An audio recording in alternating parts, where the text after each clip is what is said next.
এই যে দেখুন হলুদ, আমি নখের উপর নিয়ে দেখাই, এরকম।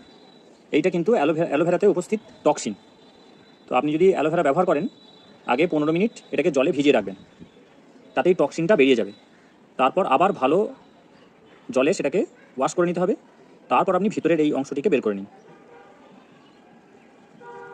এর মধ্যে থাকে আপনার মূলত জল এবং তার মধ্যে অ্যান্টিঅক্সিডেন্ট, ভিটামিন, মিনারেল, এবং এটা হাইগ্রোস্কোপিক। মানে আপনার স্কিনে যদি লাগান তাহলে আপনার স্কিন থেকে জল টানবে না, কিন্তু প্রকৃতি থেকে জল টানবে, অর্থাৎ স্কিনের জন্য এটা খুবই ভালো। যদি কোথাও পুড়ে যায় তাহলে এমনি ওষুধের থেকেও অ্যালোভেরা জেল আরও ভালো কাজ করবে। এছাড়াও এর অনেক পুষ্টিগুণ আছে, কিন্তু ডাক্তারের পরামর্শ ছাড়া খাওয়াটা কিন্তু ঠিক নয়। কারণ এই যে বললাম, একটা হচ্ছে কারণ এই টক্সিন, আর দ্বিতীয়ত এর জন্য সোডিয়াম পটাশিয়াম ইমব্যালেন্স হয়ে যেতে পারে সঠিক পরিমাণে না গেলে।